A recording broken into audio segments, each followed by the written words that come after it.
Olá, amigos do LAC Concursos, estamos aqui para mais uma aula, a última daquela parte de quadro natural, quadro físico do estado de Pernambuco, professor Marcelo mais uma vez com vocês, e ficou faltando a parte de hidrografia, que se vocês me permitem falar assim, moçada, é uma parte mais curtinha, tá? Uma parte mais simples, certo? Porque a gente está falando da hidrografia de Pernambuco, que é um estado pequeno, certo? Então, não tem como, não é? Eu também não vou querer me alongar muito para não parecer encheção de linguiça, né? Então vamos pegar o essencial, tá? E a gente vai trabalhar a parte hidrográfica do estado. Então vamos começar. Antes de eu falar aqui das características aqui da rede hidrográfica, deixa eu só lembrar algumas coisas para vocês com relação às características gerais da hidrografia brasileira, que é o seguinte, moçada, primeira coisa, como vocês sabem muito bem, vamos lá. Brasil, tá?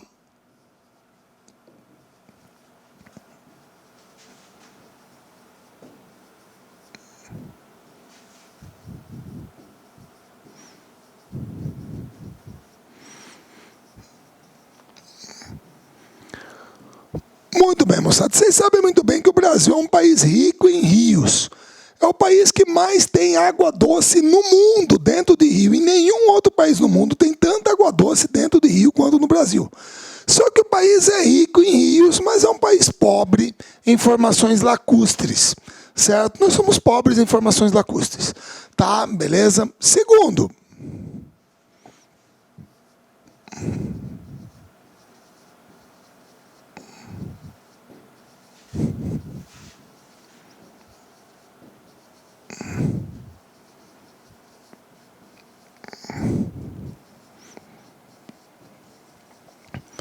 como o relevo brasileiro é predominantemente planáltico, nós temos o predomínio de rios planálticos no Brasil. Não é que não existam rios de planície, claro que existem, o Amazonas o Rio Paraguai aqui mas o predomínio é de rios planálticos, certo?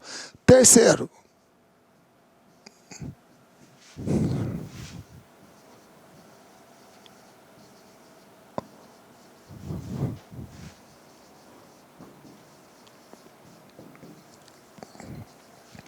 você também tem o predomínio de foz em estuário. Quer dizer, o que é uma foz em estuário? É quando o rio deságua no oceano através de um único canal. Ele chega e deságua. Não é que no Brasil não tenha delta. Tem, pô, o maior delta nosso está aí no Nordeste, é o delta do Parnaíba, que faz a divisa Maranhão-Piauí. Você tem a foz do Amazonas, que é uma foz mista, é uma mistura de estuário com delta. Mas o tipo de foz predominante é a de estuário, certo?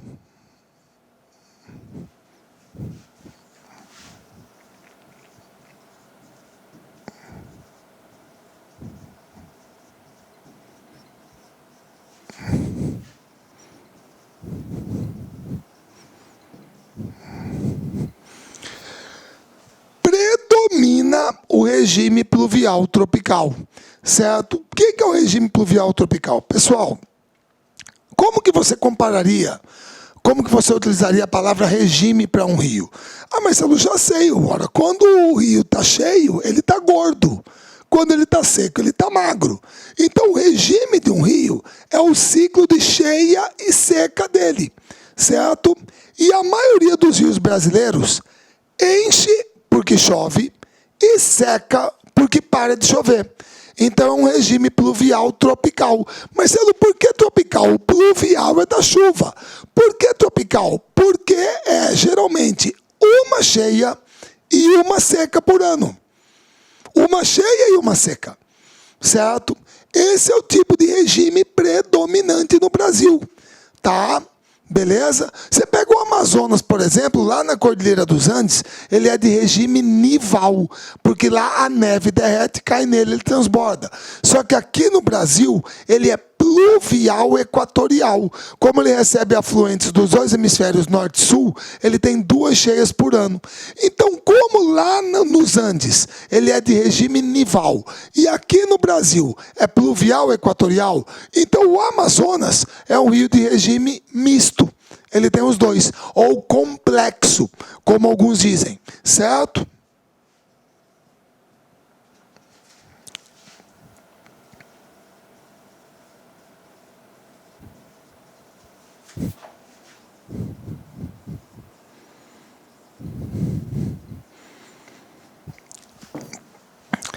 predomina a drenagem exorreica.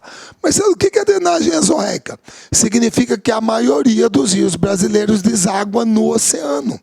De repente você mora numa cidade em que você tem um rio que passa por aí, como a minha aqui, o rio Cuiabá passa por aqui. Mas Cuiabá está no centro da América do Sul, está longe do oceano. Como é que eu vou saber que o rio Cuiabá deságua no oceano? Moçada, ninguém falou que ele tem que chegar diretamente ao oceano.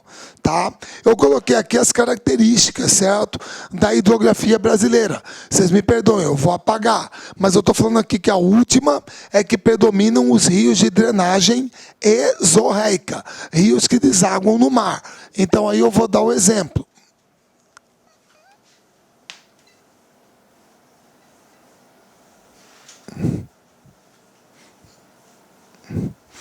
Que é o seguinte.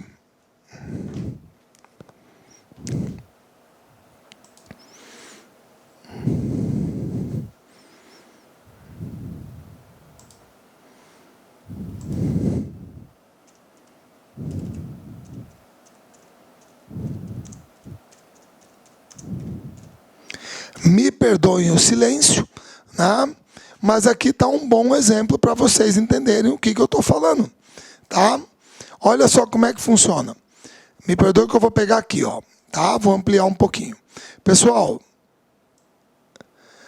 está aqui o rio Paraguai que passa na cidade de Cáceres, aqui em Mato Grosso. O rio Cuiabá é esse aqui, ó. O rio Cuiabá cai no rio Paraguai. Aí o rio Cuiabá vai junto com o rio Paraguai, o rio Cuiabá vai junto com o rio Paraguai, lá para dentro do Paraguai. Lá para dentro do Paraguai. Aqui, ó. O rio Cuiabá cai aqui no rio Paraguai, certo? Aí passa por Corumbá, Porto Murtinho, Ladário, certo? Beleza? Ladário, Porto Murtinho, Concepción, Assunção, capital do Paraguai.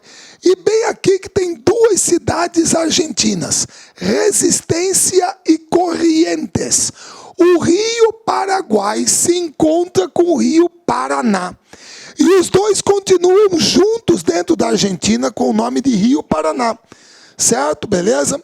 Aí o rio Paraná desce e se encontra aqui embaixo com o rio Uruguai.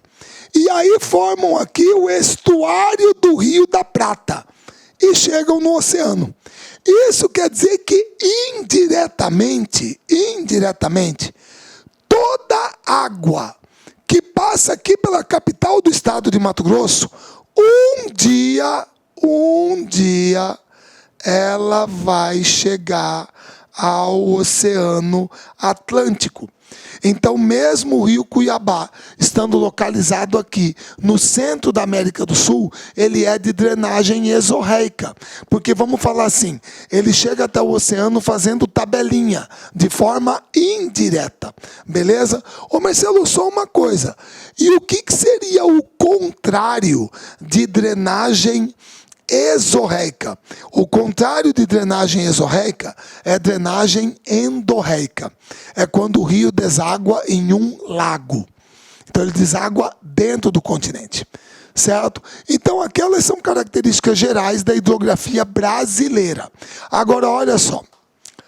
As grandes bacias hidrográficas de Pernambuco possuem duas vertentes. A do Rio São Francisco e a do Oceano Atlântico. As bacias que escoam para o Rio São Francisco formam os chamados rios interiores, ou rios sertanejos, que são o Rio Pontal, o Rio Garças, Brígida, Terra Nova, Pajeú, Mochotó e Ipanema, além de grupos pequenos de rios interiores menores. As bacias que escoam para o Oceano Atlântico constituem os chamados rios litorâneos. E os principais são o Goiânia, Capibaribe, Ipojuca, Sirinhaém, Una e Mundaú. Certo? A maior parte das grandes bacias hidrográficas pernambucanas situa-se integralmente dentro dos limites do estado. Quer dizer, a maior parte das grandes bacias está dentro de Pernambuco, exceto as bacias dos rios Una, Mundaú, Ipanema e Mochotó, que possuem parte de sua área de drenagem em Pernambuco, no estado de Alagoas. Além destas, há pequenas bacias que compartilham território com o Ceará, Paraíba e Alagoas. Certo? Beleza? Muito bem. Então, como são duas vertentes principais, certo? Duas vertentes. Vamos começar por aquela que, de certa maneira, é mais significativa, porque pega um rio principal do país, uma bacia principal. Moçada, essa aqui é a bacia do Rio São Francisco. Vocês estão vendo que o Rio São Francisco pega essa área aqui do estado de Pernambuco, certo? Essa faixa aqui, tá? Inclusive aqui a mesorregião do São Francisco. Geralmente a cidade de referência ali é Petrolina, 330 mil habitantes, maior cidade da região, tá? Pessoal, presta bem atenção. O Rio São Francisco, a bacia dele, é uma das principais bacias brasileiras. Por quê? Porque a hidrografia do Brasil, geralmente ela está dividida em bacias principais e bacias secundárias. O que quer dizer isso? Quer dizer o seguinte, moçada, as bacias principais são aquelas que têm geralmente um rio principal, naquele esquema espinha de peixe. O que significa isso?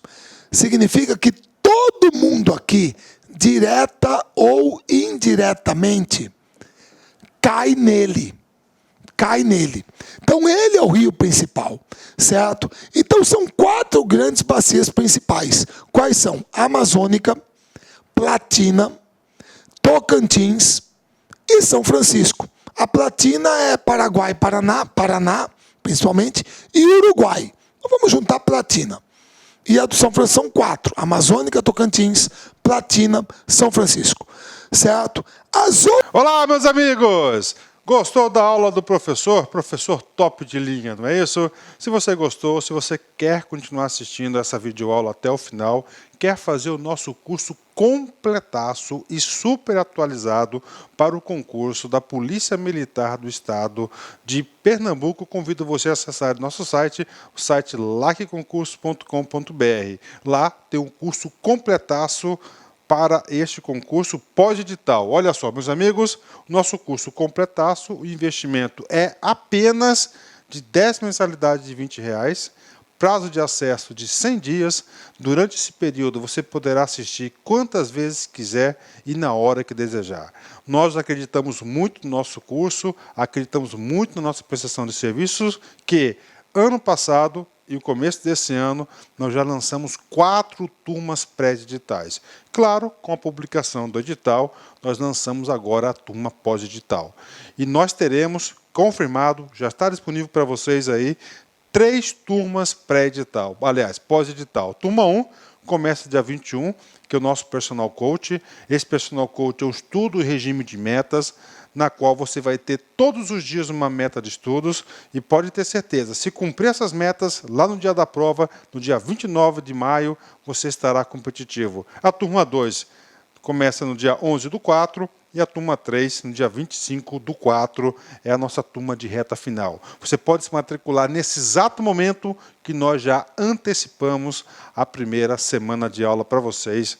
Pode vir, pode estudar conosco, que eu tenho certeza que você não vai se arrepender. Tá certo, meus amigos? Um forte abraço, eu fico com Deus e espero você. Tchau, tchau. Clique lá.